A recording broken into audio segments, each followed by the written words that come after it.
Welcome back to the Tony Stiles Show. I am the illustrious Tony Stiles, except no substitutes. You know, I like to come off cocky because when it comes down to it, I am.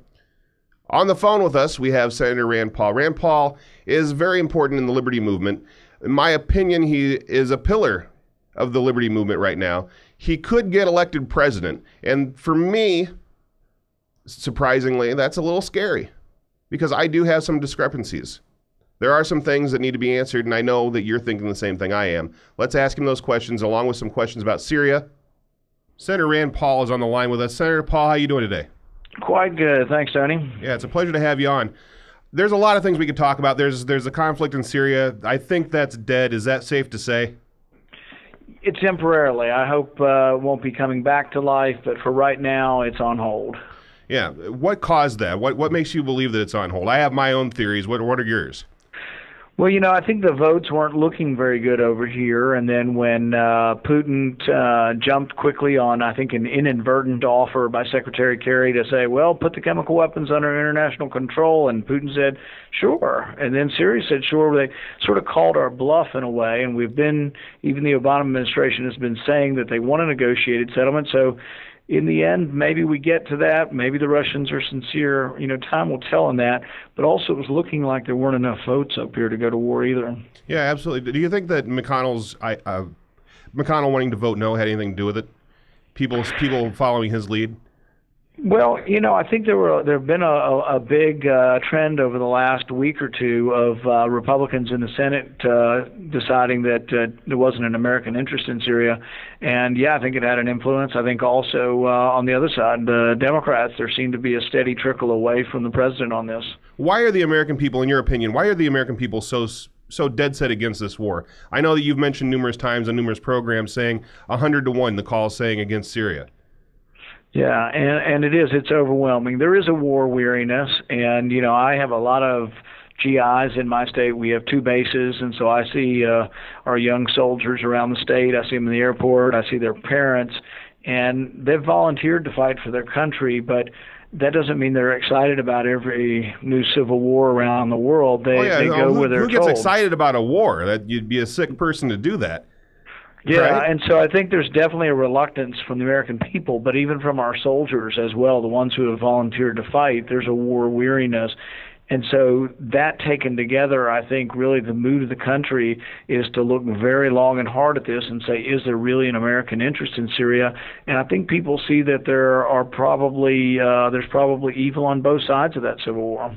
Yeah, absolutely. I have some questions for you that are coming through from Twitter and Facebook.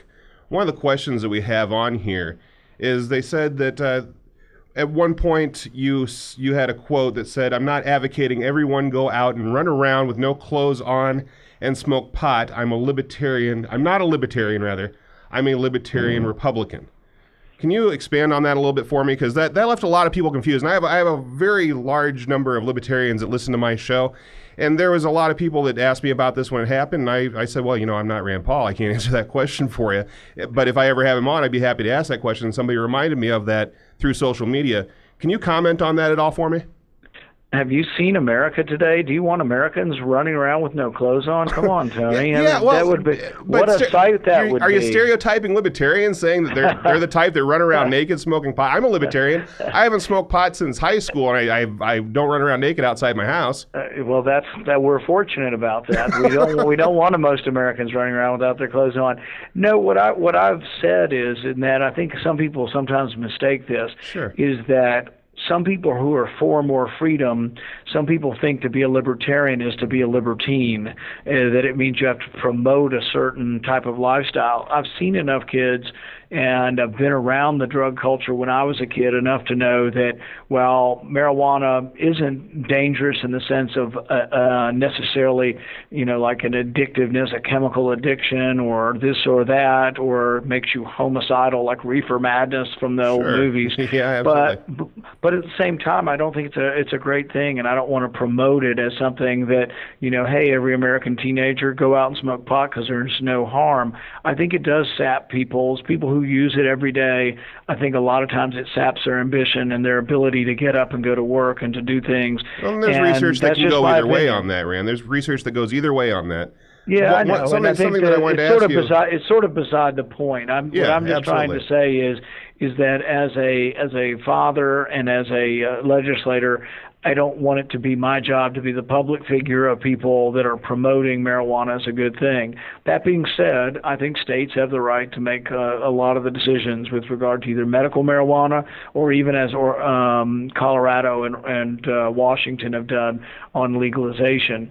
So I don't think the federal government has a role in overruling the states on this. And in fact, interestingly, in our state, we're going to use the president's new determination on not prosecuting marijuana possession. We're going to use it to start growing hemp in our state. We've I heard that. That's good. That's fantastic. It's a great industry to have, and congratulations on pioneering that. Yeah, we're moving forward with it. Absolutely. Now, you would like to see less penalties, less harsh penalties for marijuana. For people that go to jail for this and things like that. Yeah, in more general terms, I have a bill. I have a bill with Senator Leahy that would basically get rid of mandatory minimums. Mandatory minimums are federal sentences, primarily for nonviolent drug crimes, possession, that tell a judge that sometimes a kid has to go to jail for 5, 10, 15, sometimes for life in prison. Well, what about these people that are already in prison for mandatory minimums? Right. What happens then? That's a good question. I don't know that we can pass a law that's retroactive. Most laws have to be prospective going forward. But I think there are ways that both governors and a president can try to rectify some of that. But we have a lot of young people who have been locked up, their lives ruined. We also have people for nonviolent crimes who have gotten a felony conviction that prevents them from getting jobs, it prevents them from voting, it prevents them from owning a gun. I know of 2 people who, one of them grew pot plants in their closet 20 years ago in college. They still can't vote or own a gun, and every time they go to look for a job, they have to put down that they're a convicted felon. So it is doing awful things to our society, and it's disproportionately hurting African Americans. Absolutely, and putting young people into a downward spiral like that just seems counterproductive for the country in general. So we're trying to take at least a small step in the right direction, and that would be giving judges discretion in these cases. Right now, the discretion is taken out of the judge's hand, and mandatory sentences are handed down. There's a good group called Families Against Mandatory Minimums. I'm familiar. I suggest people look at their website. They've been one of the advocates in Washington for a while on this, but we're working hard, and I think we have a reasonable chance of actually passing and trying to get rid of some of these, I think, overly zealous, sentencing. Now, your dad ran for president in 2012, and he had a good run doing so, and you went on a program and you endorsed Mitt Romney. How did that come about?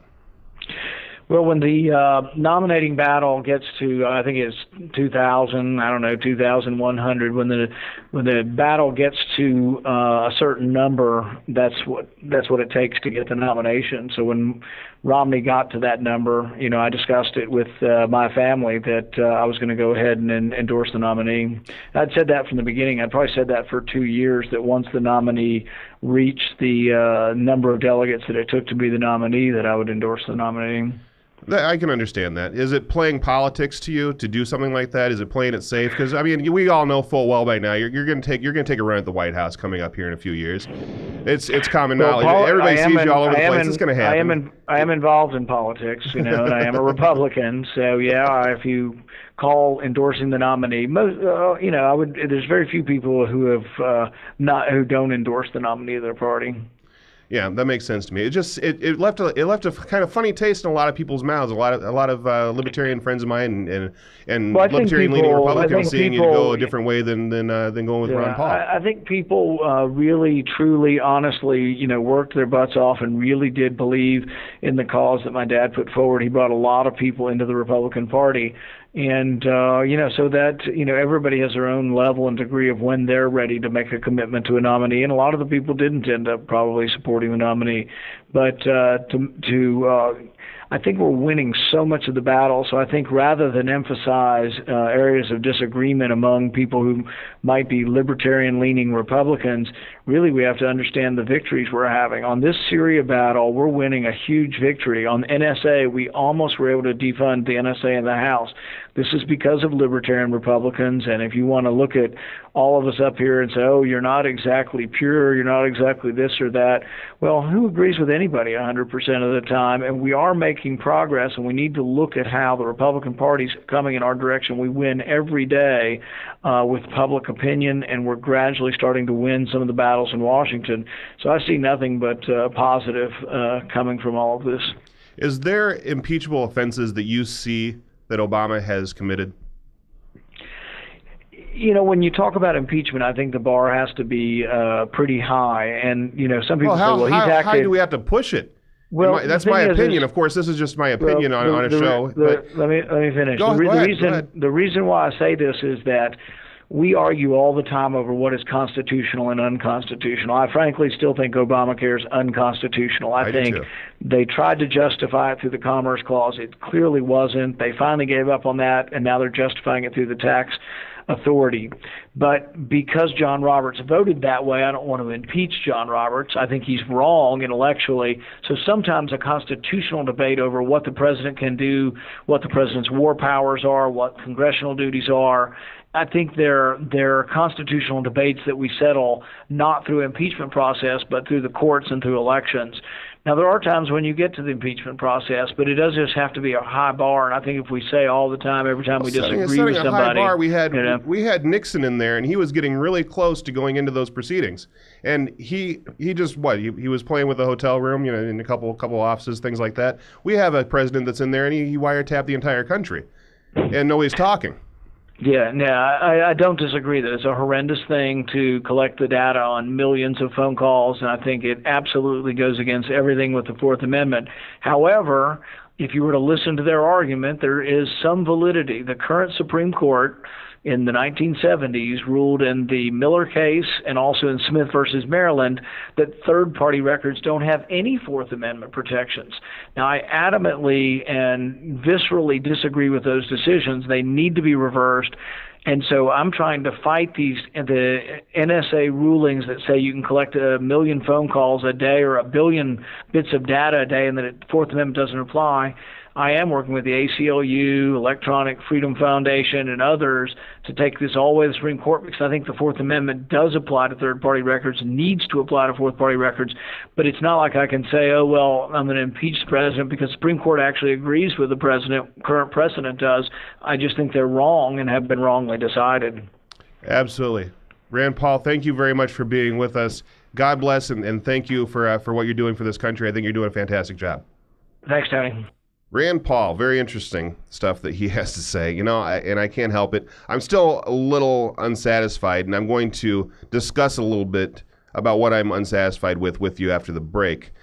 When it comes down to it, I can't think for any certain reason, for any discernible reason, why anybody would think that all libertarians would run around naked smoking pot.